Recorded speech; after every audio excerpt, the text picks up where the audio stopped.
Hit the shower. Grab your coffee. And get ready to attack the weekend with Charlie Usen and Jack Pembroke as they catch you up on everything Wisconsin sports you may have missed this past week. All before you even finish your breakfast. It's Wisconsin Sports Weekend, brought to you by the Apollo Cafe on Brady Street. 25 years of Greek tradition. Enjoy gyros, souvlaki, fresh salads, and the legendary Zeus burger. Dine in, take out, or get it delivered. Apollo Cafe, Milwaukee's Greek superstar of flavor, on the Wisconsin Sports Radio Network. Welcome into Wisconsin Sports Weekend. Like the big voice lady just said, I am Charlie Usen, and my guy Jack Pembroke is on the other side of the glass there, the Wisconsin Warlock himself. And we are live from Wisconsin Sports Radio Network Studios, powered by the Potawatomi Sportsbook and presented by Apollo Cafe, Milwaukee's Greek superstar flavor, right there on historic Brady Street. Again, thank you guys so much for joining us on another edition here of Wisconsin Sports Weekend. We got a great show lined up for you as always. But first, Jack, how was your week? You have a good week? It was a good week. Not too cold like last week, but I didn't turn into an icicle, so we survived enough to get to another Saturday. All right, that's a start. Yeah. Good start to the week. All right, and then a nice relaxing weekend ahead of you. I'm going to Dave & Buster's tomorrow. When was the last time you went to Dave & Buster's? When I had to work with DZ and 103.7 when we opened that one up in Tosa. That's probably the one I'm going to. That's the one over by like Mayfair, right? It's big, yeah. Mm-hmm. Yeah. It's a fun place. I have a good time every time I go. My girlfriend and I have like a little card that we just keep adding tickets on every time. Okay. I don't really know what our end goal is, but sometimes they got cool prizes there that you probably ended up spending way too much money on. Big teddy bear for the girlfriend. It's worth exactly. Get some points there. Here on Wisconsin Sports Weekend, though, we will not be heading over to Dave & Buster's. We will be staying right here discussing all the things happening across the world in Wisconsin sports. We're going to talk a little Badgers basketball. It feels like a while since we've been able to dive into that and their performance in the Big Ten. They've been able to have some really just entertaining games over the past few weeks here, especially against Minnesota. They've had two classics against them so far this season, but the Badgers are looking a lot more steady than we saw earlier in the year. So we're going to dive into how they look in the grand scheme of the Big Ten as well. We're going to discuss the Green Bay Packers. They finally handed out those extensions officially yesterday to the head coach, the general manager. I think he's like the president of football operations, technically, when you talk about like in baseball terms. Russ Ball in that situation. We're going to have Warlock's Locks as usual. Jack has some info from a few different content creators across the world of sports sharing their parlays for the Super Bowl. So we're going to dive into those and maybe make our own little one together too there on Prize Picks. We love doing that. As always, the show closes off with Wisconsin Sports Weekend Pub Crawl. What we have to lead off with, and I have two topics here, but I don't know if we'll get to both of them, or if maybe I want to call an audible on that second one, Jack. We'll see. We'll talk about it in the break. But we have to talk about Giannis Antetokounmpo and his kind of half trade request. I guess he hasn't really come out and said anything personally. Chris Haynes, friend of his family, supposedly cousin of Giannis's wife, Mariah, apparently Giannis has not asked for a trade. Let's start with that. He has not officially asked for a trade, but Shams Charania of ESPN came out with a report this past Wednesday saying that Giannis is essentially ready for a new team, whether it's by the trade deadline or by the offseason. He's ready for new surroundings, a new situation, and that the Bucks are entertaining calls at least. Jack, do you feel like how much of your emotional roller coaster can you take at this point? Do you feel like you felt as surprised as you did maybe 2 years ago when you would hear rumors like this?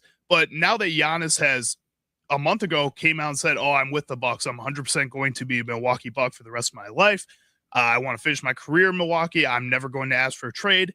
And then now we get this news where he's essentially asked for a trade just without actually asking for a trade. Were you shocked by that at all?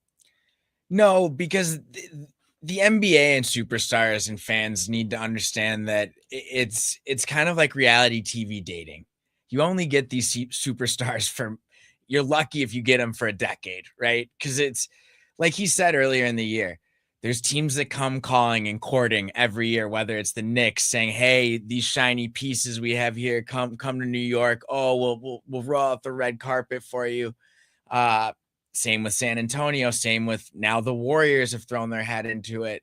I think it's a bit of a mix, though. I think that it's also the Bucks doing their due diligence. Right now, it seems like a broken relationship, whether it's chemistry with the team, whether it's Giannis trusting that they're going to put the right pieces in the future for him to be successful down the line with the Bucks.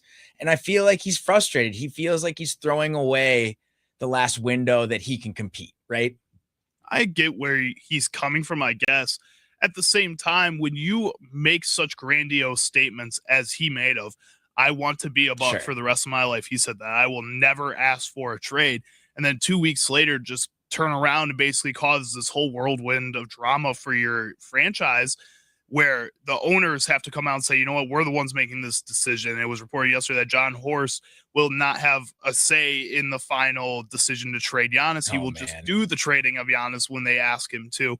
When you're putting all of this pressure on your franchise, I mean, that doesn't tell me you want to be a Buck for the rest of your life. That doesn't tell me that you're not asking for a trade. You're forcing their hand in this situation. You're right, Charlie. It's very two-faced. It doesn't seem genuine, which is kind of a calling card for Giannis. His whole career in Milwaukee has been, hey, he's blue collar, he's genuine. What you get and what you see is the person he is. He's done a lot for this city, and he's brought, like, look, Charlie, one of my first NBA game was tractor trailer, Grant Hill, and the Pistons against the Bucks, and it was Baby Ray Allen, Big Dog. So I've been a fan of the Bucks for quite a long time, and I remember what it was like to struggle with a young team to get good and competitive.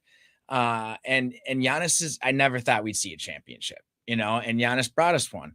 So I'll always be grateful for that. And it kind of feels like it's an ugly divorce between, you're a family member, right? You slowly see that there's love loss in the relationship. And I feel like both sides can be blamed, but it just feels like from the start of this year, I've felt like, well, maybe this is his last year with us before we trade him. And right now it feels like both sides are like, well, let's see what the market entails for what we could get for Giannis.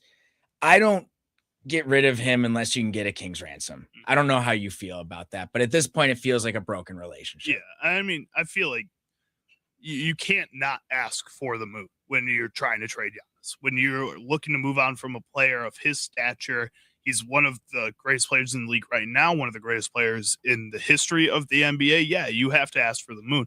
We are asking you, though, how has your opinion of Giannis changed here on Wisconsin Sports Weekend? You hit us up on the Nicolay Law Talk and Text line, 414-677-1250. Again, 414-677-1250. Or you can hit us up at WI Sports Radio, where we are live streaming on YouTube and Twitter right now. You can see Jack's lovely striped sweater over there. It is very nice. And you can also say hi to us in the comment section, which we call the dugout on there. Ask a lot of questions. Our guy Q is over there. Our guy Tim is over there. So be like Tim, be like Q. Hit us up again at WI Sports Radio on Twitter and on YouTube. When looking at how the opinion of Giannis has changed, I think it's changed really fast, in my opinion, Jack. I think when looking at the way that fans have changed their mindset on Giannis over the course of the past season and a half, it has shown that they are very easy to call him, I guess, two-faced. And I'm not calling you out for calling him. Sparky called him more blatantly two-faced. Sparky's taking everything pretty hard. Yeah. He's kind of done with this whole situation. I think that is the sentiment of a lot of fans of this Milwaukee Bucks team. People were texting into the talk and text line again, 446771250. They were talking to that and talking about how upset they were with the fact that this is just ongoing over and again. And they're just tired of this situation. Jack, do you think that's fair of the fan base to have their opinions change that quickly of this whole situation? Again, it felt like a year ago, even half a year ago, people were fighting to find any way to keep Giannis on this team. And now all of a sudden it is completely turned around and said, we are done with you. We don't want this drama anymore. I think when you consistently hear from ESPN, it's kind of parallels what happened with Brett Favre and the Packers relationship. Will he or won't he? And then ESPN's always playing, hey, these are the teams who he's talking to. These are the teams his agents are talking to. This is what's being offered. That consistently breaks trust between the fans, between the team, between the player. So I feel like it's been the last year and a half, whether it's guys like Sparky here at the station or fans across Milwaukee or Wisconsin, that trust has consistently been broken in terms of whether the media is saying, hey, he wants out of here, he wants out. And people in Milwaukee and Wisconsin take that to heart. We like where we're from. Like I said, we're blue collar, and it's been our relationship with Giannis has always been one of trust and openness. And you kind of feel like there's stuff happening in the background that people won't admit to right now. And I think it's fair for fans to be frustrated with that. But this is the NBA. This is ultimately, we have to understand, if this is what he wants and what his team wants, you have to get what you can for him. And yeah, it's going to be an ugly divorce. Let's rip off the Band-Aid. Let's not make a knee-jerk move for February 5th just to make a move. I think it's better to move him at the end of the year and get the best of what you can. So looking back at his interview with Sam Amick, where he, again, I mentioned this a couple times, came out and said he wanted to be a Milwaukee Buck for the rest of his life. He wasn't ready to ask a trade. Why do you think he did that if this is going to be the result 2 weeks later? I mean, that team that he was playing with at that point wasn't very good either. They weren't winning as many games as I think people expected them to. And yet he still felt the confidence to come out and say he didn't want to leave this squad. And now 2 weeks later, we're hearing these reports that he's ready for a new team, that he's ready for a new situation. Again, hasn't been from his mouth yet. So I guess there's something to that. But people are taking it pretty seriously, the fact that that report came out. Why do you think he even bothered saying that, what he said 2 weeks ago, knowing that this was probably going to culminate to now? I think that's bad PR. I can't speak to who he pays and how he thinks. But to me, it starts, there are chinks in the armor when they got rid of Drew Holiday, and then we fired a coach that was 30-13 in between the first third of a season to go reach for Doc Rivers. So I feel like there's been a consistent domino effect to where maybe we don't know, something might have happened in the last 2 weeks in the background. I mean, we had owners step down to go pursue other futures. Presidents, yeah, Peter Feigin.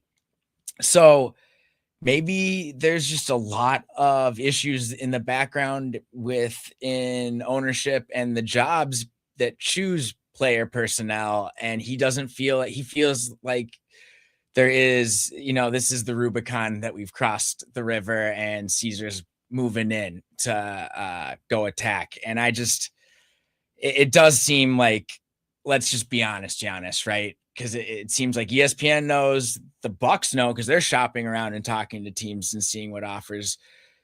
To me, what other reason would he have to say that other than he felt like maybe 2 weeks ago they could make a move or something? But I don't know. I think it's so broken, Charlie. And now 2 weeks later, all of a sudden they can't make a move. Apparently, that nothing out there is worthwhile for Giannis.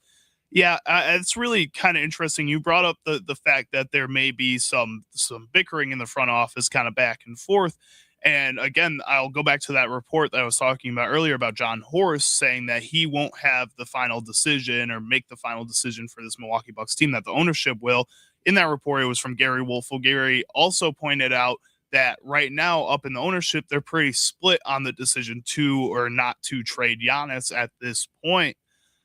I think that when looking at it from that perspective, the ownership being so involved in this and the ownership even having that discussion at all, in my mind, if I'm Giannis hearing that they're talking about this, then it's just like, what am I even bothering? Like, if they're going to bother looking and going through all this trouble trading and taking in calls from other teams, because every team's going to be calling you, you're going to be busy. You're going to be on the phone 24/7 as the owners, as the front office. They're going through all this trouble, then just trade me. Like, just get this over with. Rip the Band-Aid off at this point. But at the same time, Giannis, you also said 2 weeks ago that you wanted to be here. Remember last week when we talked about Giannis can't dive. He can't dive. He can't try and blow games. He's not a loser. There was a report that they came to him and said, hey, maybe we just have a gap year and we don't get the playoffs and we don't make these moves and then we get some good offseason picks. And I think that's when they brought that to his attention. If that's true, if that report is true, I think that's when everything broke down. Yeah, but also I feel like how have you not been talking to Giannis about that type of stuff for the past 2 years? I They have and to. I know you had the 1 seed a couple of years ago, but then you had the major collapse against the Pacers, but then last year you saw halfway through that season that things were just not going to be the same, and yet injuries really took a toll at the end of the year, but you knew it wasn't going to be it didn't feel like a championship run No. type of season. And then going into this year, it didn't feel like it was going to be that. Yeah, you felt you maybe had a shot to compete in the East, but it wasn't at that same level you've had the past couple of years. You should have been talking about this type of stuff, especially with the way the contracts have broke down, especially with the way that you've paid money to some of these players that maybe don't deserve the type of money that they're getting, especially watching them throughout this season. You should have been having these types of conversations with Giannis and say, you know what, if we do have to kind of hit a quick reset here, we got to figure it out. I think the other issue here is you have to think about, I guess, who Giannis is mentors and who he's worked with throughout his career. I think you look at a guy like Steph Curry, it's a lot easier for him to be patient and say, yes, we'll take that gap year with the Warriors and trust that our young guys are going to be able to figure out. And they have, because Steve Kerr's a phenomenal coach. Yeah, they've been able to do it and win titles doing But it. that's not really, I guess, Giannis's mentor. That's more his peer. A guy like Kobe Bryant, in the same kind of situation as a Steph Curry towards the end of his career, the Lakers told him, hey, we're going to take a gap here. We're going to get a ton of high picks, and we're going to make these high picks work around you. But they didn't have the right front office around that situation. They didn't have the right head coach in that situation. And then for the last 4 or 5 years of Kobe Bryant's career, it kind of fell apart in Los Angeles. And he was just sitting there chucking up shots while a bunch of young players tried to figure out who they were. And it didn't work for the Lakers.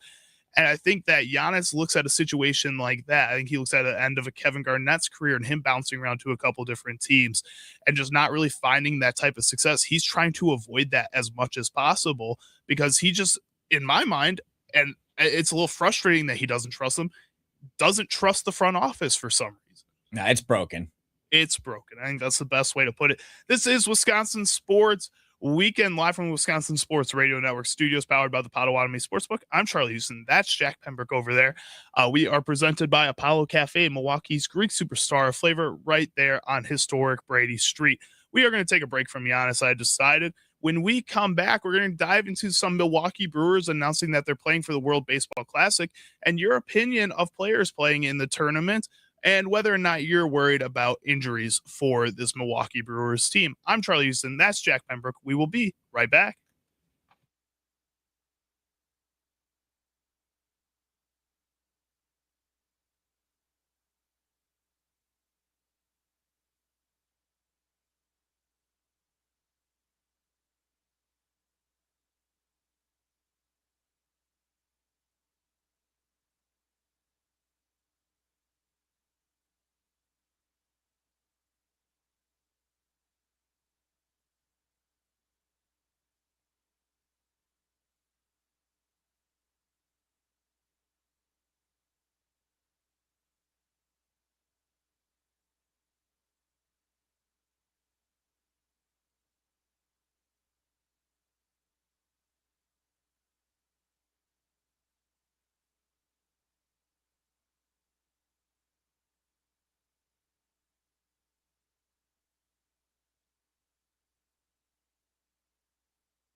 Welcome back into Wisconsin Sports Weekend. I am Charlie Houston. That's my guy, Jack Pembroke, over there. And we are live from Wisconsin Sports Radio Network Studios, powered by the Potawatomi Sportsbook and presented by the Apollo Cafe, Milwaukee's Greek superstar flavor, right there on historic Brady Street.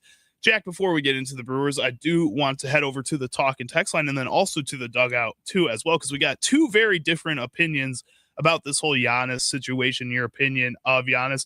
The 414 on the Nicolay Law talk and text line. If you want to be like him, you can get on the show by texting or calling 414-677-1250. Again, 414-677-1250, 1250 to get in on the show that way. The 414 says, you heard from Giannis. Why do you think he's lying? Why do we believe ESPN when they said the same thing for 10 years and he continues to sign extensions? This is the same news right before we got Dame and he signed. This is all manufactured. But then we head on over to the dugout chat, and Robert says they have talked to Giannis too much. GM Giannis is not good. Kept trading away picks to get guys to please him, and instead of drafting young guys and building around him. Jack, do you feel like Giannis is too involved in the Bucks' decisions? And then if so, do you think that's part of the reason that this whole situation is happening? Or are you in the side of the 414 where you believe in Giannis and you feel like this is something that's just getting pushed on by the national media because the NBA season just isn't that fun this year or something? I think it's a little bit of both because, look, at this point in the last year, I think it's something Giannis has pushed more so because of just the frustration, whether it's with the front office or with the play and the players around him. But it is, look, it's the doldrums of the NBA. We're coming up to the All-Star break. It seems like anyone that would have been a good trade is now injured or kind of damaged goods. I mean, we've seen Trae Young go to the Wizards, so that was an exciting move. You know, he wanted to go to the Wizards. That's still crazy. He wanted out. I think he wanted out. Not just wanted out, but he wanted to go to the Wizards. He said the Wizards were like his preferred destination. That's crazy. Because if he figured he could just mediocrely drop 18 a game and get paid millions of dollars to it. And I went to high school in that area. It's not, the Potomac River is nice. And I'm not saying it's not nice. I'm just saying, like, when was the last time you heard a player say, I want the Wizards? No, it's usually I want to get out of here is right, what you hear. Look, this is the NBA in the last 10 to 20 years has been where you're superstar, if you're a top 5 player and you can last, like we said in the break to each other, how many times do you get a guy who lasts 10 years on an NBA team at this level? I can't think of too many. Nope. Steph Curry has been around. Jason Tatum's getting close to that. Devin Booker's getting close to that. Isn't it crazy? Devin Booker's been in the league for 10 years, I think. I think he just hit. He's so young, though. That's why it's mind-blowing. Crazy. Yeah. Well, and just a whole nother situation. But yeah, you don't get that very often in the modern NBA, let alone modern sports. You don't get players sticking around that often on current teams in any league, even in the NHL, where I think a lot of guys usually are sticking around with one franchise for a while. Let's get off of the Bucks now. We've talked a lot about the Bucks. I know some people are frustrated. Doc and Caledonia on the talk and text line said, no, we don't have to talk about the Bucks, but we do. It's part of our job, Doc. I'm sorry. But let's talk about the Brewers a little bit, because I feel like not a lot of people have been talking about them as much recently outside of the Freddie Peralta trade, which also this past week, the latest edition of Hot Stove Weekly with Tim Allen and Tommy Words, they talked to new additions, Brandon Sproat and Jet Williams. Both those are at WI Sports Radio on YouTube, or if you go to wisportsradio.com, you can find those interviews there. Great work from those two guys. Just wanted to shout them out real quick.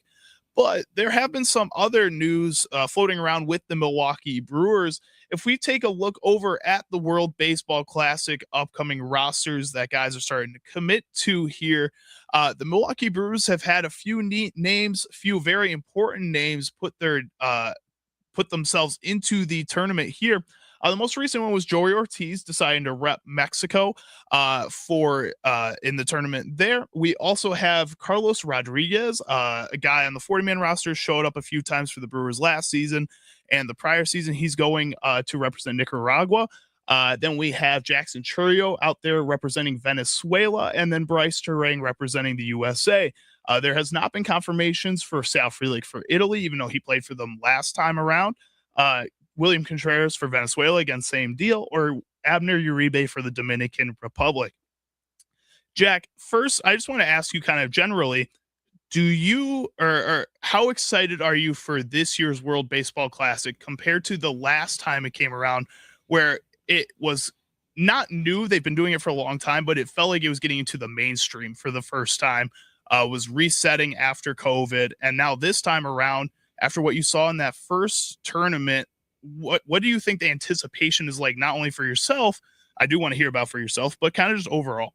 So I'll answer both questions because I think this is a perfect question for me because in terms of sports that I'm a diehard about, I feel like the back burner, like I know baseball and I enjoy it and I love the Brewers, but it's probably bottom three. You're basketball. Yeah, I'm basketball and soccer and some other stuff. But I think last year, I have like my friends that are like you and Tommy that are diehard baseball guys. I caught a couple of the games the last time the World Baseball Classic was around, and I got into it. And you can tell there's a lot of good young athletes to me, that's why I watch it, because it's like, okay, you figure out what farm system or who they're getting signed to. Smaller teams, yeah. And especially if you're a Brewers fan, you better know your farm system because that's the only thing that keeps us ticking. So I think that's where younger people are finding it now. And it's actually legit competition. A lot of the times when you see, we were talking at the break, how bad the Pro Bowl is because it's literally tug of war and dodgeball. It's not the sport at all. You're at a highest level, you're still seeing some of the best athletes compete. And what's better, it's kind of like a grown-up version of why we watch Little League Fall Classic. We like to see the storylines. You like to see countries represented. So, baseball's an international sport. So that's why I've gotten more into it. And I think it's been very beneficial to the MLB exponentially, because I don't remember a time where people were talking about baseball and the World Baseball Classic like the last couple of years. Well, and I think you've also seen over the past few years, so a couple of years ago when they had that most recent one, a lot of those stars on the Japanese team, on the Korean teams, even some of the South and Central American teams that you were seeing were getting more eyes on them, which led to when you saw just production in the MLB at the MLB level from guys that I don't think normally would have gotten that opportunity without an event like this.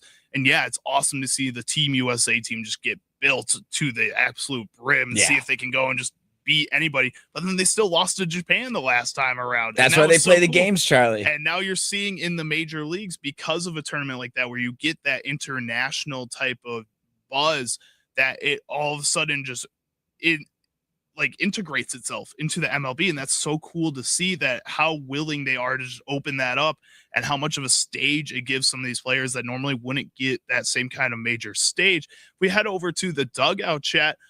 Nate says, last World Baseball Classic got me extremely excited about Sal Frelick. Exactly. That's the type of stuff that you're looking for in games like this. And Carlos Rodriguez isn't a guy that I think a lot of people are super excited about within the Brewers organization.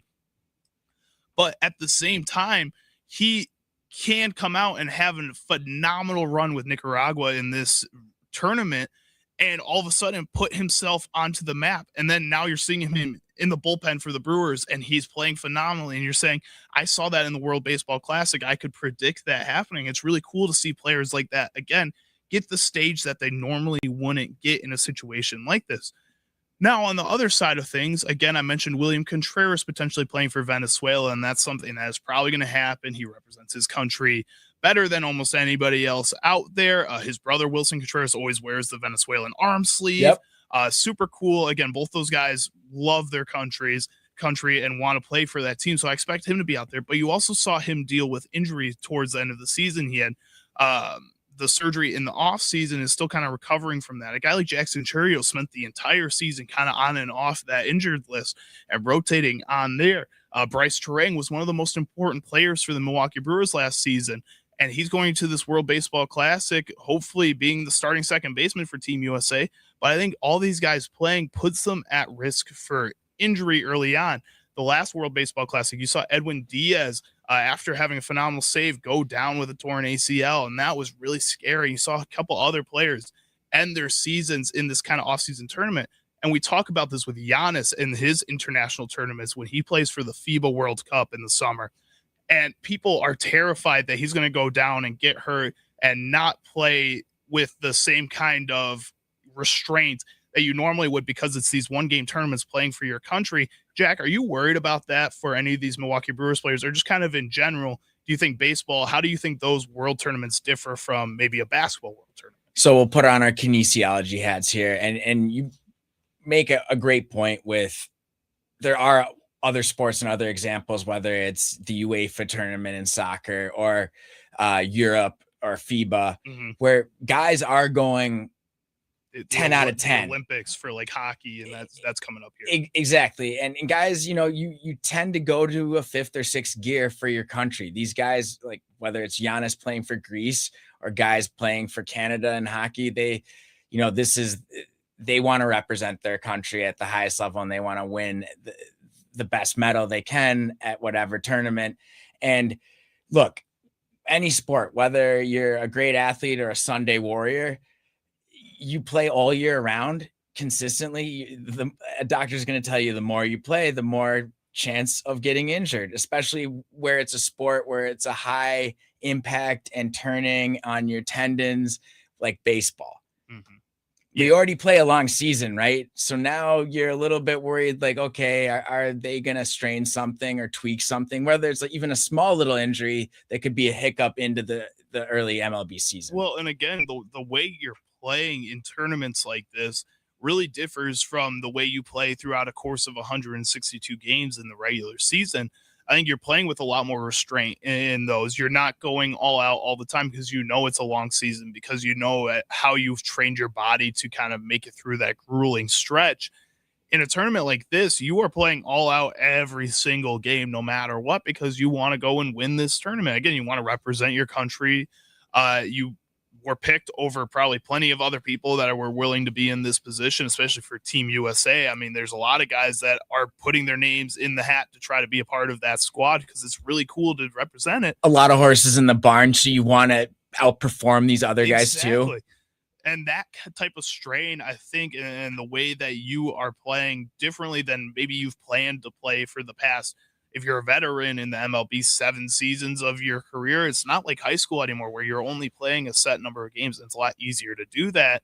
You've trained your body to do something else, and that can be a little hard to switch that on and off. And I think switching that on and off consistently is going to lead to higher chances of injury because, again, your body's doing things differently than it's normally trained to do. Only so much icy hot can do, Charlie. Exactly. Shaq can push it as much as he wants. I do want to ask you kind of about the impact that the World Baseball Classic has had. So the last tournament, the resurgence that it had in kind of, again, that mainstream culture, mainstream media, you've seen it lead to the way the NHL has changed their All-Star game a little bit, at least for this prior season where they did the Four Nations Cup. And they allowed their players in the league to represent 4 different countries and play it out that way. Now the NBA, their All-Star game is going in that similar kind of direction where they're having the players from the world represent their countries, and then the USA players play against each other in that situation as well. Do you think this is something that, as football becomes a more worldwide sport, or maybe soccer grows in the United States, how much more often do you think you see more of these world style cups happening in US sports? Because I feel like you see them go out and sometimes participate in other countries and other tournaments. But do you think this is something that's going to be the standard for all-star games moving forward in the United States for pro sports? Yeah, I think you put it on the head there with the NHL. Probably saved itself with how their All-Star game was. It was one of the least watched games, and now it's one of the most watched games. Kind of like the World Baseball Classic. Yeah, it completely exploded and changed the way people are viewing the NHL. Exactly. It brought back younger viewers back into it and older viewers, which is always really hard to kind of be able to kind of tightrope walk that. But I think my brother played international levels of lacrosse, and that's another sport that benefits really well. I know that we've got indigenous native tribes that are very good in the US, Canada, but you're starting to see where these other sports that are gaining popularity, whether it's pickleball, other stuff, there is a push to kind of have this. It's fun to represent your country, and it's also fun to say, "Hey, who's the best?" Right? And we love competition, and it's something else when you put that your country and your flag on that jersey. Yeah, it really does. Again, means something different for a lot of these athletes that are participating in this. Yeah, there's monetary incentive if you go out there and win, but it's kind of beyond that. A lot of these guys that are playing for Team USA specifically are doing it because they want to, not because of the money, because they want to represent the country. If you got guys going to play for teams like Venezuela who maybe probably aren't going to make it all the way to the championship, they know that. I think they're happy about that. Q over in the dugout chat says the NBA All-Star game will be so lopsided this year. International team is incredibly talented. USA is all nearly washed up dudes that have done the All-Star game too many times to care.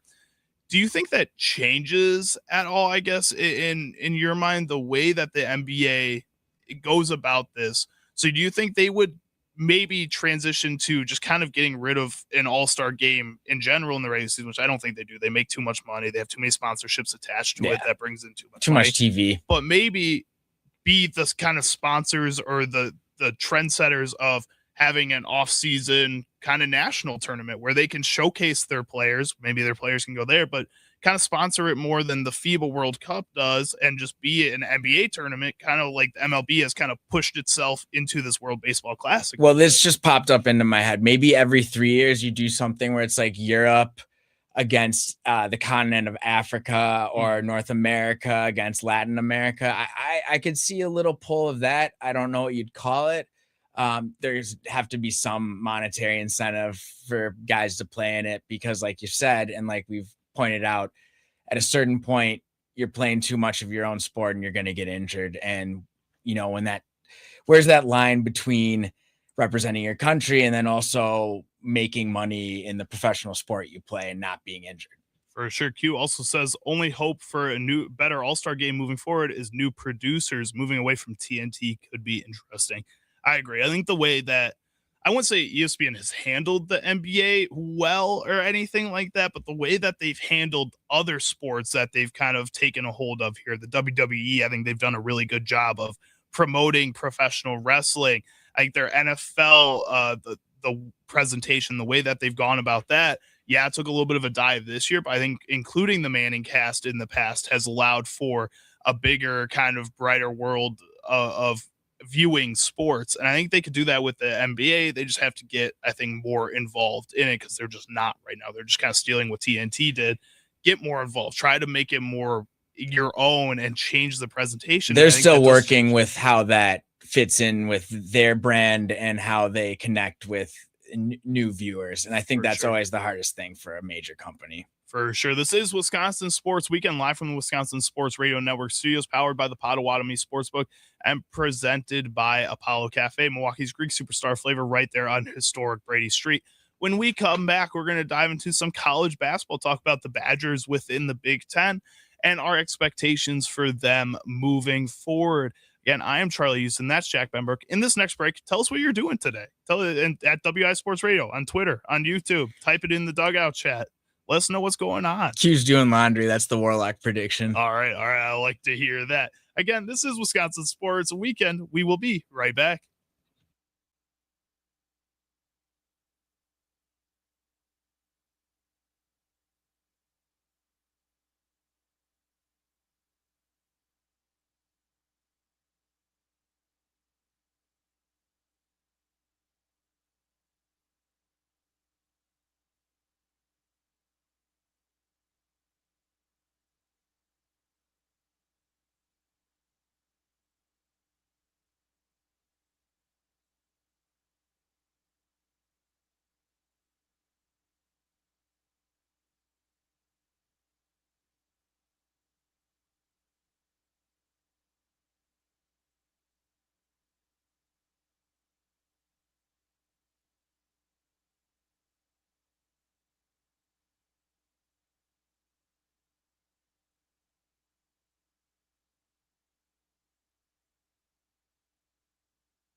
Welcome back into Wisconsin Sports Weekend. I'm Charlie Houston. That's Jack Pembroke, the rock star over there. And we are live from Wisconsin Sports Radio Network Studios, powered by the Potawatomi Sportsbook and presented by Apollo Cafe, Milwaukee's Greek superstar flavor, right there on historic Brady Street. We did want to dive into some Badgers basketball a little bit here. If we want to keep going, we may keep going. It's our show. We can do what we want. So in the next segment, we may talk more Badgers basketball, but we do want to get into some Packers as well. Looking on over at the Wisconsin Badgers, the other night, Wednesday night, they had a crazy comeback against Minnesota, a game that I think a lot of people weren't expecting them to be able to pull out. And they are just a resilient bunch of players at this point. You don't have the same kind of stars that you've seen in the past. The John Tonjis, who just kind of took over the world, the Johnny Davises. But John Blackwell has looked really good. Nick Boyd, as a transfer, has come in and been really important, really integral to the team. I think throughout the entire roster, you're seeing contributions consistently. And this is something I talked about with Marquette last season a lot, which that's a whole dumpster fire over there in Milwaukee.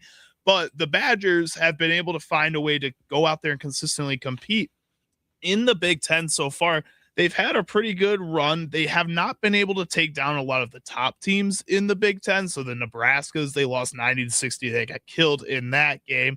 But at the same time, they've had really good games against Purdue. They kept that game to the wire until Purdue pulled ahead a little bit at the end there. UCLA, they beat Michigan. They went out there and stunned in that crazy upset game that a lot of people were talking about. Minnesota, again, earlier in the season, they had that crazy, again, back-to-back wins against Michigan and Minnesota. Rutgers, they take down Penn State. They only lose to USC by 2. USC is a team that's in the tournament right now as well as we speak. And then that game against Minnesota. Jack, so far through this Big Ten schedule, have the Badgers performed better or about the same as you'd expect throughout that stretch? I think we're starting to see them in the March Madness stretch start to hit on all cylinders, where you need, if you're a team like how they're built, you're not always going to be able to body up against 3 7-footers at Purdue or play against much faster teams. This is a really well-rounded team. And it seems like for a bunch of guys we got in NIL and threw together less than 8 months ago, we're starting to really click. And that's what we need if we need the Badgers to make a Sweet 16 or an Elite 8 run. I think the defense is starting to look a little bit better. The offense, like you said, Blackwell has started to come along even more so than he's been. I think Boyd is also a great slasher. We're getting contributions at every level. And then we're also getting guys back from injury. Winters looks a lot better, and he adds a different pace of physical nature and the ability to pull out and shoot the three. Well, that's the biggest thing. I think the 3-point shooting of this Badgers team, and we talked about this last week as well when we were talking with Payne Blazevich. We were just breaking down how exciting it is that this team is able to be as consistent as they are from that 3-point range. If we look over at the bracketology right now for the NCAA tournament, earlier in the show or before the show, I counted off how many Big Ten teams we're seeing right now. 11? It was 11. Yep. Currently, including the Wisconsin Badgers. You got teams like Nebraska and Michigan, both currently sitting as 1 seeds. Illinois is a 2 seed. Iowa's a 7 seed. You keep going through and you keep looking around. You got Ohio State also as a 10 seed. You have Purdue as a 3 seed. Indiana is a 9 seed right now. That would be crazy. They wouldn't have won a basketball championship too, Jack, in the same season. I don't think the sport gods are going to be that kind to Indiana Hoosier land. You have USC also sitting as a 10 seed. Michigan State is a 3 seed. The Big Ten is absolutely brutal when it comes to basketball this year. There's a reason why the ACC shied away from never playing the Big Ten ACC That's what it tournament. Seems like. As you look at this kind of current bracket setup, do you feel more or less confident in what the Badgers are going to do when it comes to March Madness season, Jack? Or do you feel like this is something that gets thrown out the window once you hit tournament time? So right now, it's what I want to see. To me, I want to see the eye test of how are they going to play in the Big Ten tournament. That shows me, are you March Madness ready? Like we've said, probably the most dominant conference this year is the Big Ten. So are we going to be able to go out, or are we going to fizzle it when we come up against a Purdue, when we come up against a Michigan? they've started to show me that, hey, the offense isn't, here and there. It's very consistent. The three is a part of this arsenal of how they can score, and they can score in bunches. If we're able to go into other people's home court facilities and eke out wins in any fashion, that shows me this team is gritty. This is tough. It reminds me of all those old Bo teams where it can come down to the stretch. They can hit a three to win. I'm confident this team can at least make a run to the Sweet 16. For sure. I'm with you on that too. And I think there's a shot they could end the season higher than a 10 seed if they wanted to. They got a brutal schedule coming up. So they got Ohio State, then Indiana, then Illinois, then Michigan State, then Ohio State, then Iowa. Then they got a couple non-tournament teams right now in Oregon, Washington, and Maryland, and close the season at Purdue. Prove it time. Prove it. And if you lose some of those games, you're going to be knocked right out of the tournament too. So you got to be careful. You got to go out there and win. But if you win a bunch of those games, I think you got a pretty good shot. This is Wisconsin Sports Weekend, live from Wisconsin Sports Radio Network Studios, powered by the Potawatomi Sportsbook and presented by Apollo Cafe, Milwaukee's Greek superstar flavor, right there on historic Brady Street. Q said he just put his laundry away. So, Jack, you were actually kind of close. That's pretty impressive. You got something crazy going. Yeah, well, blind squirrel finds a nut. That's why they call him the Wisconsin Warlock. We will be right back here on Wisconsin Sports Weekend.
Hit the shower.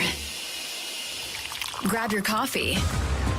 And get ready to attack the weekend with Charlie Usen and Jack Pembroke as they catch you up on everything Wisconsin sports you may have missed this past week. All before you even finish your breakfast. It's Wisconsin Sports Weekend, brought to you by the Apollo Cafe on Brady Street. 25 years of Greek tradition. Enjoy gyros, souvlaki, fresh salads, and the legendary Zeus Burger.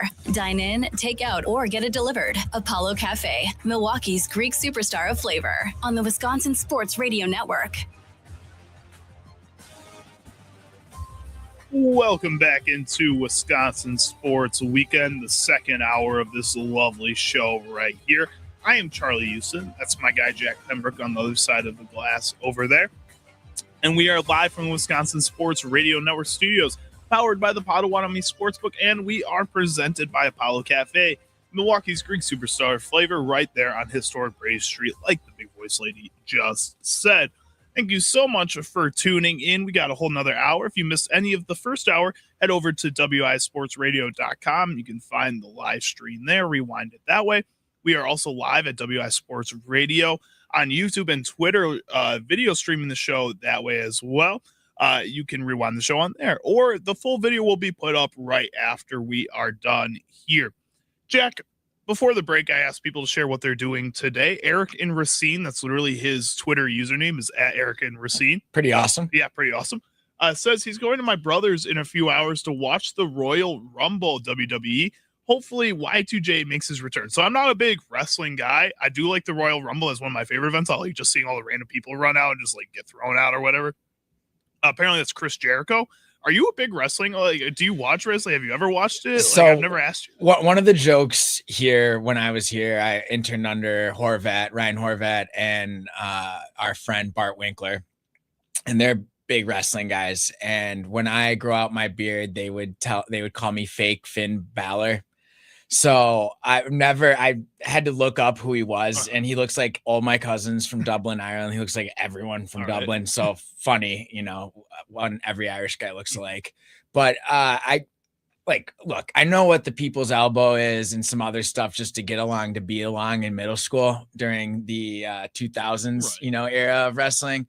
I know enough to I've been to bar events where it's like either, what was it? The Gravedigger finally lost. He wasn't undefeated. My buddy dragged me to that. And I was really wowed at the diversity of the crowd. I did not know it wrestling spans all communities, man. And especially again, nowadays, I mentioned it earlier, the way ESPN and Netflix have kind of pushed this revival of it too. It's exploded everywhere. You see like all these different wrestlers. Seth Rollins is on ESPN all the time. He's on Pat McAfee. He fills in for Rich Eisen. Even on NBC Sports. Yeah. Right. It's on all the time. It's crazy. Again, just kind of the booming revival it's had recently. Yeah, it's cool. Again, I like the Royal Rumble. I'll see those sometimes. Usually I don't watch them like live, but during COVID when we were locked in, I would just throw on like an old Royal Rumble because again, it's just crazy seeing like all these random people just run out there. I respect them as athletes and showmen. Yeah, it's pretty cool. I know it. I know it's fake. You know it's fake. You know it's all scripted, and it's not fake. It's scripted. That's the way we know they've decided the outcome. Exactly. These guys are still athletes doing crazy athletic things. It's just planned ahead. So, like, as long as you understand that, you're not one of those people that get caught up on all of that. Yeah, have fun. Watch it. I know this should be a fun event. Have fun, Eric. Have a good time. At your brother's house, do probably grill up some hot dogs or something. Is there like a WWE food that like people eat? Do you know? Like, I don't know. Like, it would be like some type of grandma coleslaw mix, or like something pickled. I don't know. That's not fair. I do want to head also back to another topic we were talking about in the last hour, talking about the Brewers and all these guys playing in the World Baseball Classic. Kyle on Twitter responds and says, no, they need high-level at-bats. I'm not worried about the injuries. Arms, I feel a little different about, but playing for your country trumps it all, if you ask me. I completely get that. It's really a pride thing. Like I mentioned before, a lot of these guys aren't playing for the money that comes involved with this. In the World Baseball Classic, you really only get truly paid if you make it far in the tournament. And a lot of these guys are playing for teams that they know won't make it as far. Again, Sal Frelick, if he chooses to play for Italy again, I mean, do you have any expectations for Italy? No, he's doing it because he loves his heritage and the history that he was brought up on. It's really cool to see these guys go out there and do that. I did want to move on to the Green Bay Packers, though, as we take a look at some news happening there out at Lambeau.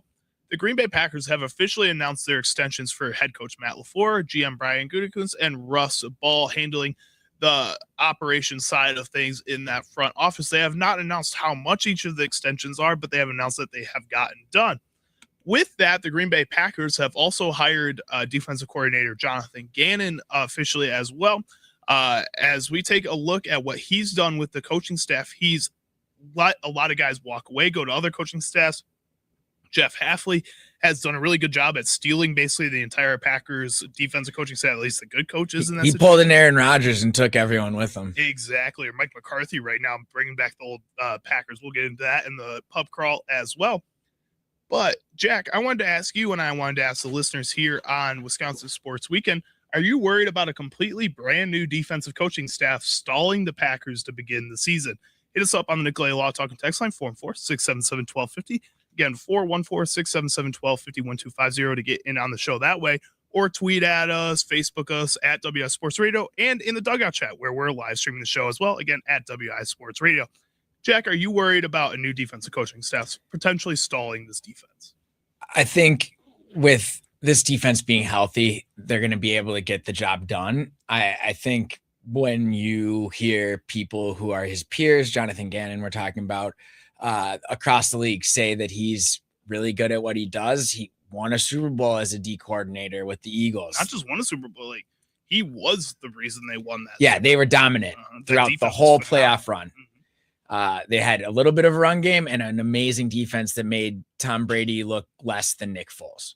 So I believe they'll be able to pick it up mid-season and get things going chemistry-wise. But anytime there's a turnover of that much in your coaching staff, you have to be concerned as, hey, how bad are the hiccups going to be? Because you know they're going to be there. It's to me, though, with a healthy Micah Parsons by like week 3 or week 4, I think that calms a lot of people's nerves. To me, we need to go out and build some positions through free agency in the draft. And we don't have a first round pick right now. So and you don't have a lot of money because you have a lot of money tied up in the Exactly. Micah Parsons. You have a lot of money tied up in Jordan Love right now. You're going to have to find out or figure out what to do with Rashawn Gary, whose contract is way too much. You have players on the offensive side, guys like Zach Tom, who is apparently dealing with a partially torn patellar tendon, was dealing with it for the whole half of the season.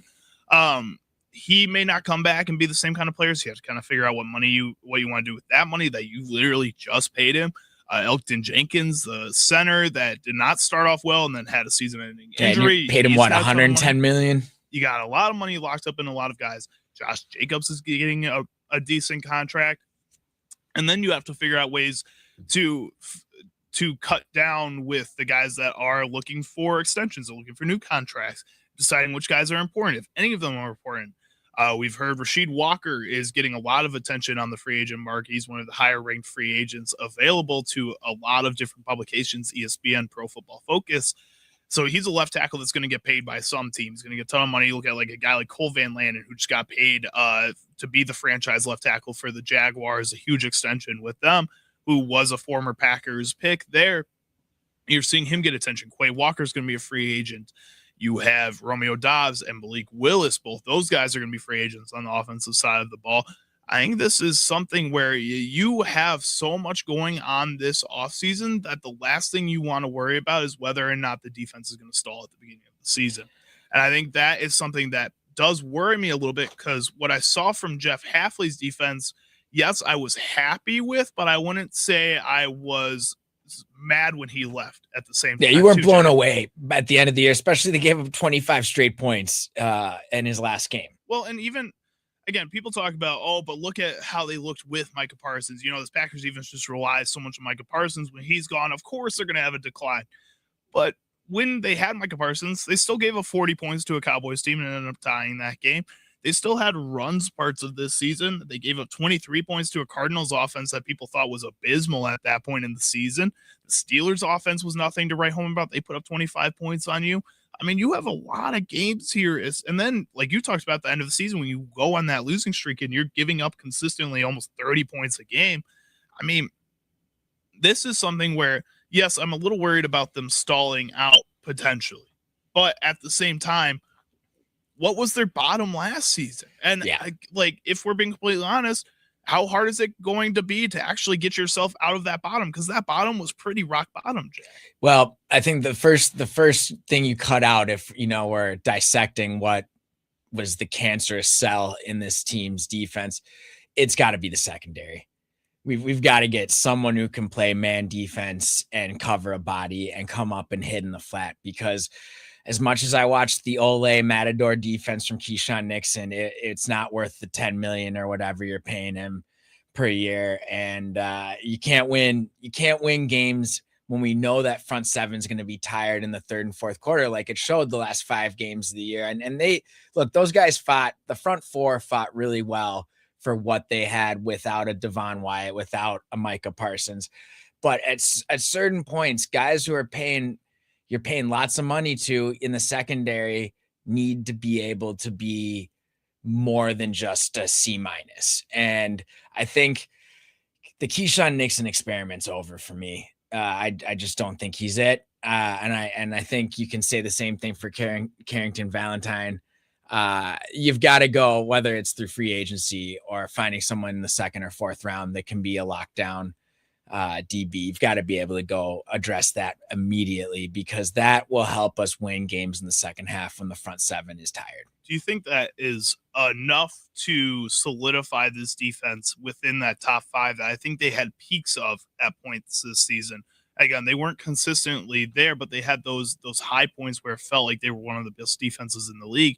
Do you think adding 1 to 2 more guys in that cornerback room that are maybe a little bit more reliable automatically just keeps you consistently in there? Or are there other issues on this defense that you're worried about too as well? I mean, I hammer it about it a lot, and I hear guys who listen to our show always say I'm mean about Quay Walker.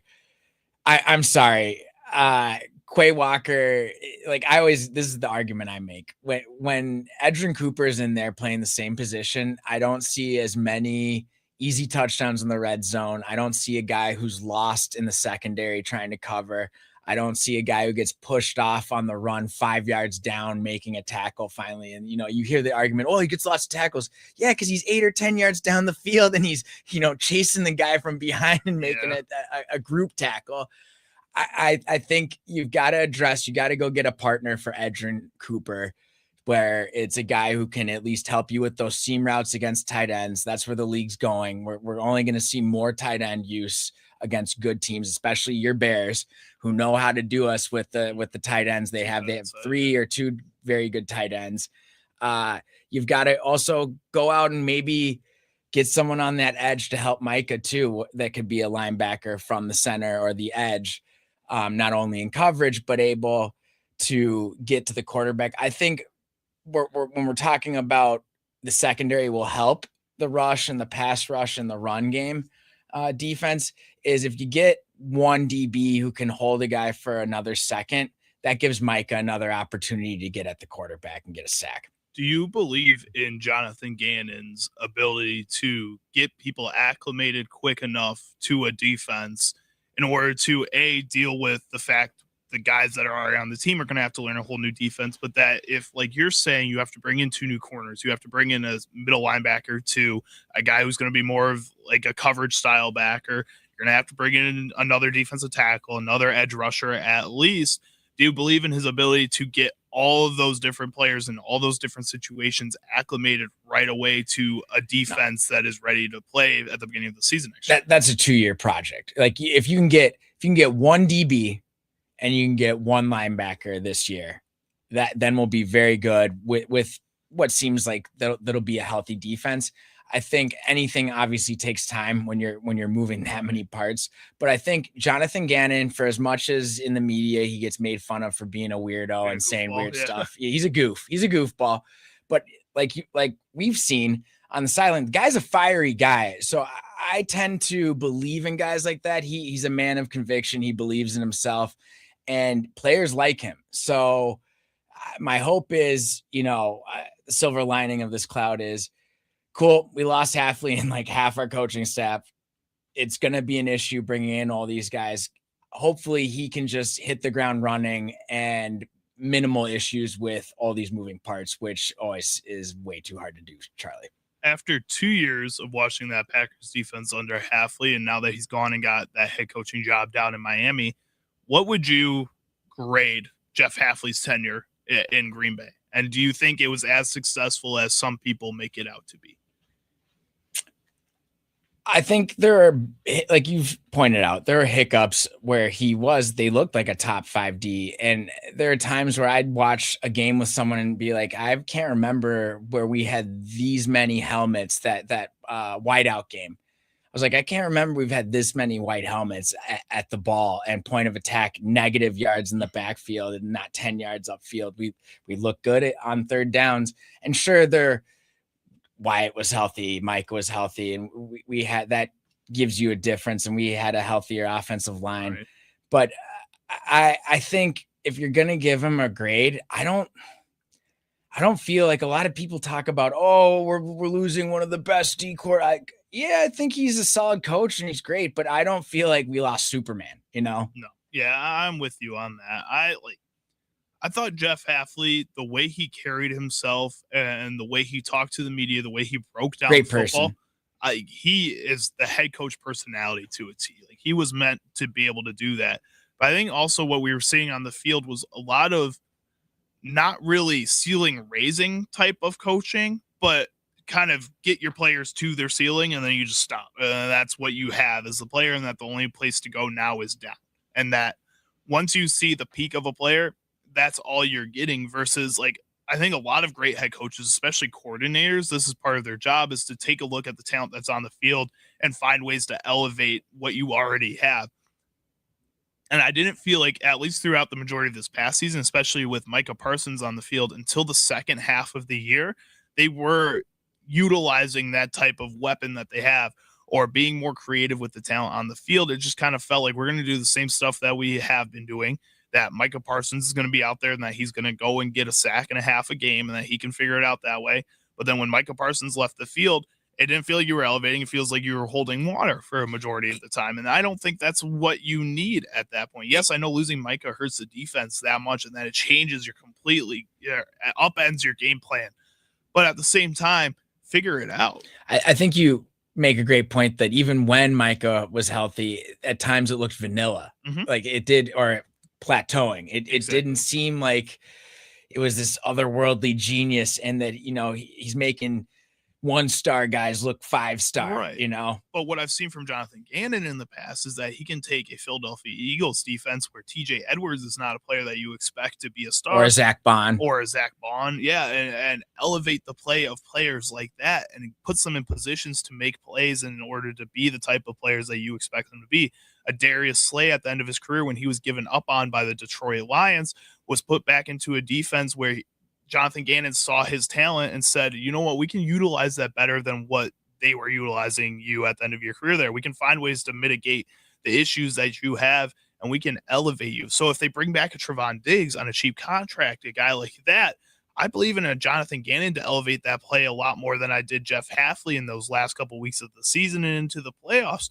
I believe in a Jonathan Gannon a lot more to figure it out. And that, yeah, even with a whole new coaching staff underneath him, I think he can go out there and figure out how to get the best out of some of these players that we haven't seen, again, that true ceiling.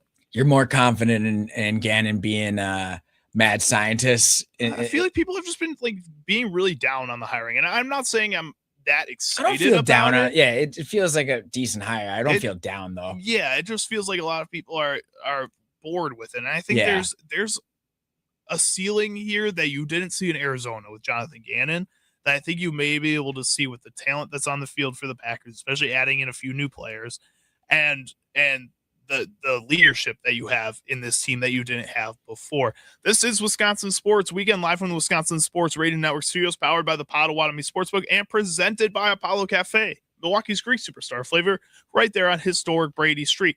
I'm Charlie Houston. That's Jack Pembroke over there, and he is also known as the Wisconsin Warlock.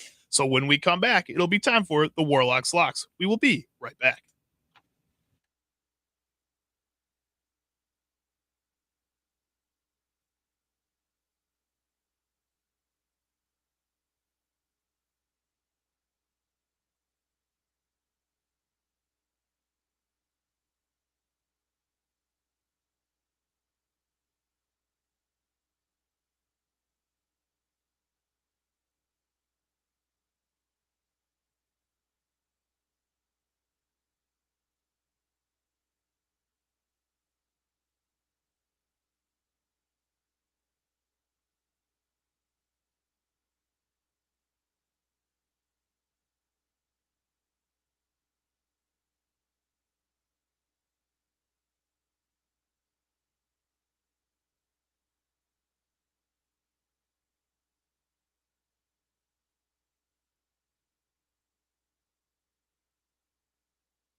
I am Charlie Houston. That is Jack Pembroke on the other side of the glass there. And you are listening to Wisconsin Sports Weekend, live from Wisconsin Sports Radio Network Studios, powered by the Potawatomi Sportsbook, and presented by Apollo Cafe, Milwaukee's Greek superstar flavor, right there on historic Brady Street. Thank you so much for joining in with us today. And if you are brand new to Wisconsin Sports Weekend, this time of the show we call Warlock's Locks, where, excuse me, Jack Pembroke, the Wisconsin Warlock over there. You're just excited. It's okay. I am. And I had a granola bar that kind of had a little granola go down the wrong bite there. The Wisconsin Warlock, Jack Pembroke, over there on the other side of the glass, will dive into any array of prize picks, parlays, stuff like that. For this upcoming Super Bowl, he had mentioned that Ryan Horvat, formerly of BetMGM, it had his own kind of picks over there, Jack, that you wanted to dive into, and we could break down some of these parlays. And then I have one of myself that I wanted to share with you, and I wanted to get the Wisconsin Warlocks opinion. I want to hear the Gentle Giants, what he's cooked up. All right. Let's start with Ryan Horvat and what he's got over there. Jack, what are you excited about what he's sharing? Is there anything you disagree with? What do you got? So I rarely disagree with Ryan Horvat. He really knows his stuff. My brother, who's a big bettor, he thinks himself, used to make fun of me when I told him how locked in Ryan is. But he, after last Super Bowl, was like, your buddy, I want to keep following him. He knows what he's talking about. So Ryan he's lets you know weeks in advance before the Super Bowl what he's locked into. And these were some of even the Warlock locks, like some of these locks. Travion Henderson over 16.5 rushing yards. So he's been a little disappointing throughout this playoff run for those New England Patriots over there. What do you think Ryan Horvat is seeing within this Patriots offense that needs to change in order to, I guess, be so confident that he's going to get over that 16.5? Because he hasn't even really got the carries in order to get to that point in general. Maybe he knows a man with a horse and we don't. I don't know. But I think the media has even said it, that they need to get Travion more involved. And so look for Henderson to possibly at least be involved enough to get over 16.5 rushing yards. I think I'm going to disagree. Okay. I think I'm going to go out on a limb here, and I'm going to go against the Wisconsin Warlock and Ryan Horvat. That's allowed. And I think that when I've seen Travion Henderson throughout this playoff so far, he hasn't had an impact in any part of the game outside of running the ball. And even running the ball, he is not reading the gaps that you expect him to be able to hit. No, it's looked ugly. His pass blocking is atrocious. He's one of the worst pass blocking backs in the league. And then the Patriots offensive line in general, especially last week against, I understand, a Denver Broncos defense that is really hard to block and is not an easy group to go up against, really had a lot of communication errors throughout the majority of that game. And I think Seattle, a defense that is, in my mind, equivalent, if not better, than a Denver Broncos defense, is going to key in a lot more on that run game and force Drake May to make plays with his arm instead of allowing him that opportunity to kind of go back and forth between the run and the pass. I think because of that, Travion Henderson potentially could be seen as less impactful than I think a lot of people are giving him credit for. I didn't want to interrupt too much, but keep going with. No, I love your insight. Well, you're really not going to like this next one from Ryan Horvat. All right. Ramondre Stevenson under 15.5 rushing attempts. Actually, I am. Okay. I'm okay with it. I'm okay with that. Again, like I said before, I don't think the Patriots are going to be given opportunities to run the ball as much as a lot of people are expecting. Especially how their defense is going to perform. Exactly. Yeah. And I think that they're going to be forced into a lot more pass situations than what they are comfortable being in. So Horvat's going along with the Gentle Giants thinking there, and he is saying what will happen first for New England Patriots, punt or points? He's taking the punt, and that is plus 112. How do you feel about that? Do you think this Patriots offense has enough juice, at least early in the game, to get something on the board quickly, or is Seattle's defense scarier than that? I think we're going to see how dominant the NFC is against the AFC. I think you're going to see, at least early, while people are healthy and the adrenaline's rolling, I can see them getting to Drake May. I can see them getting an early sack and killing a drive. Let's see. So in the first game of the playoffs for the Patriots, they started with a punt versus the Chargers. Against the Texans, they started with a punt. And against the Broncos, they started with a punt. So I think that is probably a pretty safe one compared to if it quacks like a duck. Yeah, exactly. But also, if it happens 3 times in a row, is it more likely that the opposite's going to happen, Jack? Don't you kind of like get into that mindset? See, that's where you're going to eventually lose yourself if you think like that, because then you're like, wait, no, I gotta, then you're just covering your own bet, I hope not, but you do make a good point. At a certain point, it's going to land on red instead of black, right? Exactly.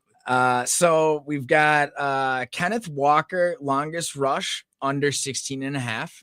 Okay. Yeah, I think I'm pretty comfortable with that. Looking at the way Kenneth Walker and that Seahawks run offense has worked so far, especially during the playoffs, they've kind of gotten away from the pass game a little bit and have gotten to get the ball to Kenneth Walker.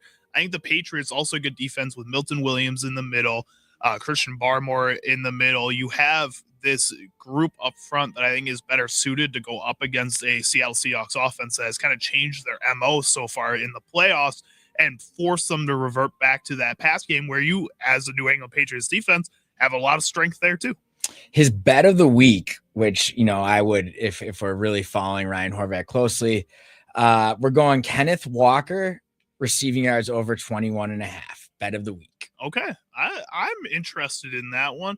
He, again, also has made himself name for himself this season, specifically as more of a dual threat style back, especially with Sam Darnold throwing. And Zach Charbonnet being torn the ACL. Charbonnet being out as well. So, yeah, I think this is a situation where you could see a pretty big game from Kenneth Walker here. Jack, the Wisconsin Warlock over there, this is Warlock's Locks on Wisconsin Sports Weekend. If you had to pick a Super Bowl MVP, who are you predicting as Super Bowl MVP? I always like to go with someone that you wouldn't expect. Brady probably shouldn't have won one of those to a certain Wisconsin running back. James White probably should have won one. He should have. I do agree. 100%. But let's look right here. I think the front runners, JSN, if he has a game like he did in the NFC title game, if he goes over 100 yards in the first half, he's going to win it. But you could make an argument for Sam Darnold, but I think JSN would edge him out depending on how many touchdowns he gets. I think if the Patriots win, it would have to land on Drake May, because they're gonna if they win, it's gonna be Drake May throwing the ball through the air. Be on Drake May. Yeah. I get that. I also think that the Patriots defense, if they can make a big stand, this is a game where you can see a defensive MVP be put out there. I'm kind of with you. I think the Seahawks, in my mind, are probably going to win this game. So I think the MVP comes from the Seahawks offense potentially. Let me run through my parlay that I have here, my little Prize Picks lineup that I have in front of me, and then I'll talk about who I think will be the MVP at that point. I'm going to start with the one that kind of matches with Ryan Horvath. I have Ramondre Stevenson with less than 50.5 rushing yards in this game. Again, I just don't think the Patriots are going to be able to get that run game going in the way that they want to. And I think because of that, you're going to see them rely a lot more on the arm and then also on the legs of Drake May, who I have with more than 36.5 rushing yards in this game. And this is one where he's going to have a big impact, like you mentioned before, in this game. And I think the best way that he impacts the game that a lot of people just kind of have forgotten about over the past couple of weeks, especially the way that these defenses have faced the New England Patriots, is with his legs. I think he really is truly a threat on the ground, more so than people give him credit for. Again, especially later on in the season here. And because of that, I think that's something I'm pretty confident in, that he'll use his legs in this game. Kenneth Walker, I have with more than half a rushing or receiving touchdown. Again, that kind of goes hand in hand with what Horvath is breaking down there.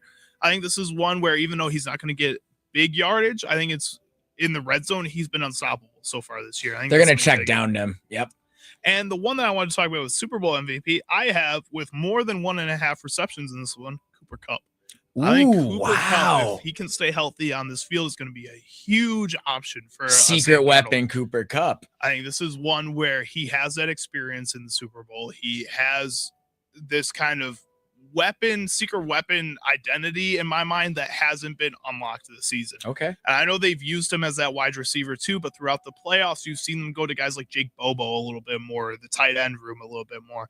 I think if Cooper Kupp can get 5 receptions for 75 yards and 2 touchdowns, which doesn't seem like a crazy game, could potentially be the difference maker in a game that's very defensive heavy. Yeah, if they win like a 21-17 type game. Exactly.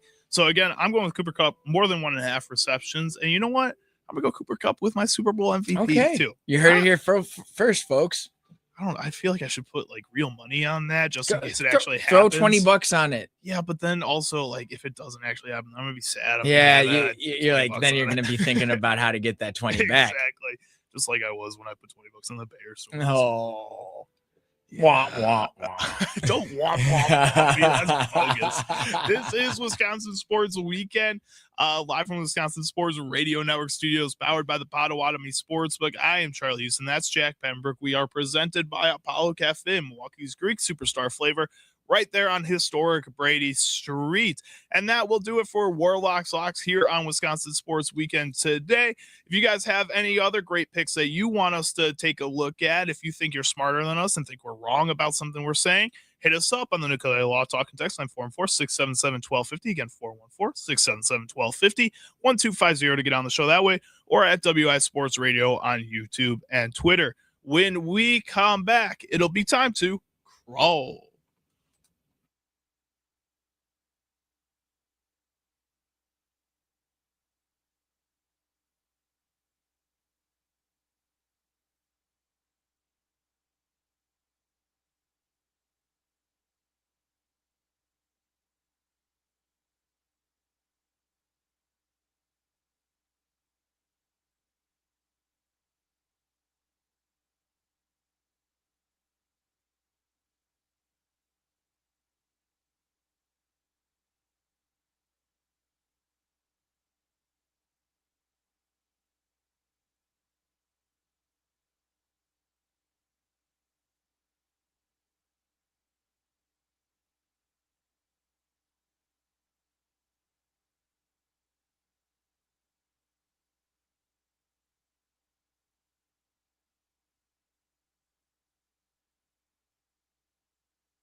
No. No. No, I don't think so.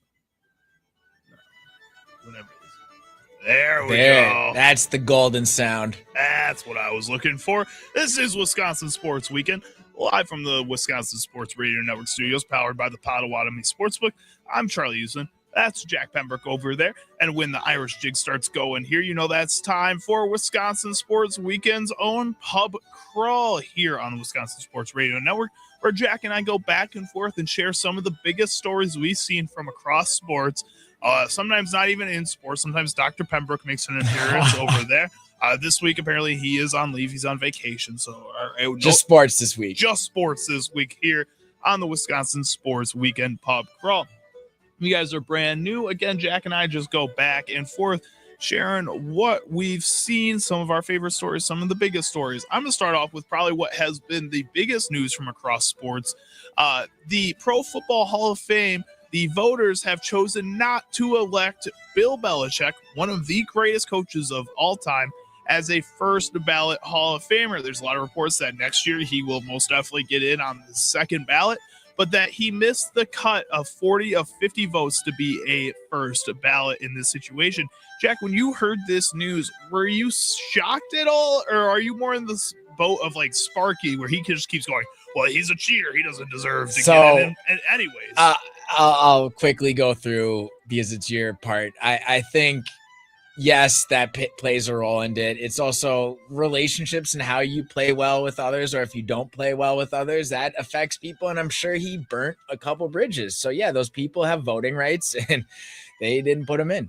And it was Bill Polian, apparently, a former NFL coach, also Love NFL Bill. legend, also in the Hall of Fame, was one of the main pushers of the don't get Bill Belichick into the Hall. They are looking back on a lot of the rules and the rulings of being a Pro Football Hall of Fame voter, and whether or not Bill Polian kind of passed certain boundaries when pushing for the not getting Bill Belichick. Sounds like we're voting for the Pope. You know, it's like, no, don't vote for this guy. That's vote for this guy. exactly what it seems like. Conclave. I don't know if you guys have seen that. Great movie. Awesome movie. But just the people bickering, going back and forth. That's exactly what it sounded like in this whole situation. Just absolutely nuts. Jack, what do you got first on the pub crawl over there? So my dad went to John Carroll University, so I'm proud to throw this out for John Carroll football. Tyron Montgomery, like I said, from D3 John Carroll in Ohio. Other famous athletes that went there, Don Shula and London Fletcher, both very good football players. But he is blowing up, Tyron Montgomery, that is, at the Senior Bowl. He is wowing everyone. He looks like one of the best slot wide receivers. And, oh, yeah, Charlie, he decided to pick up football 2 years ago. That's pretty crazy. Yeah, only 2 years ago.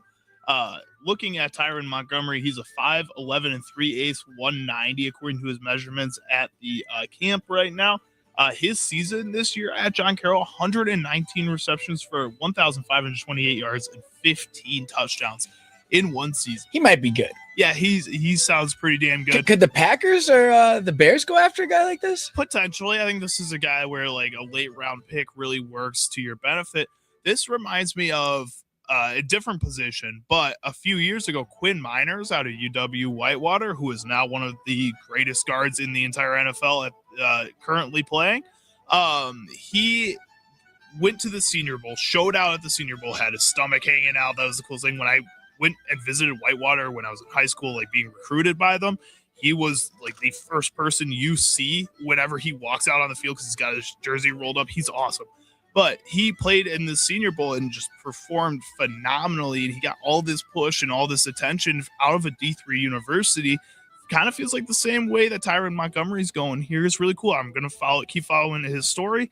It should be a lot of fun, but he's looking like he could be a real type of weapon in the NFL once he gets to that point.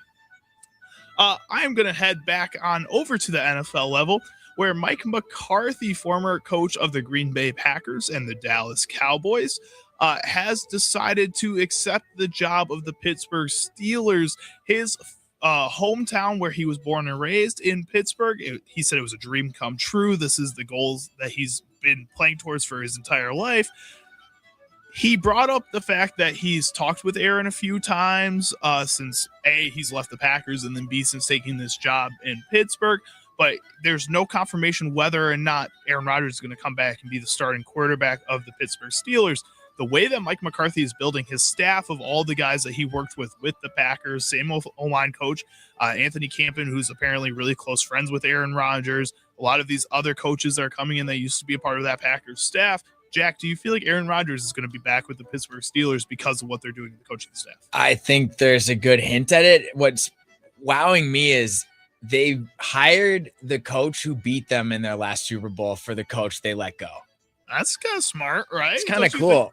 How'd you feel about Mike McCarthy signing with the Steelers? Did you feel like it was a good hiring, or were you puzzled by it? To me, it's a good Disney Channel story. The guy grew up a kid from Pittsburgh. He's from West Pennsylvania, you know, a diehard kind of coal and football area. So I think it's a great storyline. It's going to have big shoes to fill. Mike Tomlin didn't miss the playoffs, even though people complain about him. He did not miss the playoffs. No, and he was a leader that every player that played through that Pittsburgh Steelers organization looked up to. They talked about how much they love Mike Tomlin. Aaron Rodgers, after 1 year with the Steelers, apparently was crying. Yeah, he apologized to him. No, I'm so sorry. Yeah. When Mike Tomlin got fired, TJ Watt was emotional, and he's not really a big talker even. He doesn't get emotional, but he doesn't even really talk that much. So the fact that he reportedly got emotional over this, I mean, it means a lot. So bringing a guy like Mike McCarthy, who in my mind kind of fits the same mentality as a Mike Tomlin, comes in and just tries to kind of keep things afloat there in Pittsburgh. I do got one more quick question for you. Do you think Pittsburgh Steelers fans would rather this team just be blown up and restart at this point after 19 straight years of just getting to that point but not succeeding? It does feel like they didn't do that by making this hire, and that maybe they should have gone in a different direction and just gotten someone that was not an old coach who literally was the last time he went to Super Bowl is the same that the coach just got rid of. Exactly. Jack, what do you got up next? So Luka passes Giannis in scoring for the 2020s. That means 2020 to 2026 right now, not the whole 2000s. Right. But still very impressive because Giannis scores at a very high rate. I think over the last couple of years, he's averaged somewhere around 30, 31 points a game. At the lowest, maybe 28. So Luka, I read somewhere that they said he's the second, he's our generation's Larry Bird. And I'm okay with that comparison. Luka, in my mind, like, if I'm being honest, reminds me more, I guess, not really like Larry Bird, because I don't feel like well, it's the white guy thing. I know, and I hate the white guy thing. Yeah. I think he plays so much smoother in my mind than, I guess, a Larry Bird. Larry Bird, when I picture his jump shot, I guess I never watched Larry Bird play, so I know a lot of the old heads are going to come at me a little bit. I got to send you down some rabbit holes. But he was more Jokic style in my mind, where he feels a little clunkier with the things he does, but it just works. And like that was Larry Bird, is that he had kind of a little bit more of an unorthodox shot. Larry, a better rebounder and defender than right, Luka. And that he could do some other things that maybe Luka isn't doing. I think Luka's play style is more, again, very fluid on offense, can kind of command an entire system on offense no matter where he is on the court. It's a little bit of a different look, but yeah, I get the white guy comparison. Yeah, whatever, fine. Last up here on my side of the pub crawl, we're going to head over to the Minnesota Vikings, where Kwesi Adofo-Mensah was released as GM of that organization. A surprise move that happened a little later than other teams made that decision. I think a lot of people are saying it has to do with the fact that Sam Darnold has made the Super Bowl and that he chose J.J. McCarthy over Sam Darnold. I don't think that's 100% what it was. I think that plays a big factor into it. There are a lot of different bad picks and moves he made. I think Kevin O'Connell just hated him too. I think the owner and Kevin O'Connell did not work well with him. I trust O'Connell over Mensah, if I'm being completely honest. Jack, what is last up here on the pub crawl? Way too early. Warlocks locks on dark horses for bracketology. Okay. All right, let's hear it. I'm feeling the St. Louis Billikens. They could cause some trouble. What about them is making you feel that way? They've got great mid-range shooters. They've got great three-point shooters. They've got great big men. You're a lineman. The big men are the linemen of basketball, and it's nice to see athletic play at the big position. great passing, great defense. It's kind of reminds me of Wisconsin teams in the past, great ball movement, can really do anything, play really well within their own system. I like them. I also like, Texas Tech and Houston, obviously not dark horses being the top 10 or hovering around there, but I think they could cause a lot of trouble. Obviously, Iowa State, I've picked them to at least go to the Final Four. They've got a great guy from Milwaukee. But I kind of have a feeling Arkansas could give some people some trouble. And they're 15-5, but I feel like we forget about what John Calipari's doing down there. If there was one Big Ten school that you'd put your money on, who would be that Big Ten school? To go far? Mm-hmm. Oh, I wanna say Purdue, but I'm gonna go Illinois. All right. I feel like I want to say Purdue too, but I just can't trust the big man stuff anymore. No. I'm so over them too. It's just boring to watch Purdue. I want Michigan State. I want to see Tom Izzo kind of bring that team back to relevancy. They've been a lot of fun this season from the way they've played. And, Michigan's been kind of good recently. I want to see kind of Michigan State get back into that. We like Sparty more than Michigan at this show. Exactly. This has been Wisconsin Sports Weekend. Thank you so much for tuning in to us today and making us a part of your Saturday morning. We appreciate it so very much. Thank you again. I'm Charlie Houston. That is Jack Pembroke over there. Stay tuned the rest of the week for some more great stuff coming from the Wisconsin Sports Radio Network, powered by the Potawatomi Sportsbook, and we're presented by Apollo Cafe, Milwaukee's Greek superstar flavor right there on historic Brady Street. Thank you again, and have a great rest of your weekend, folks.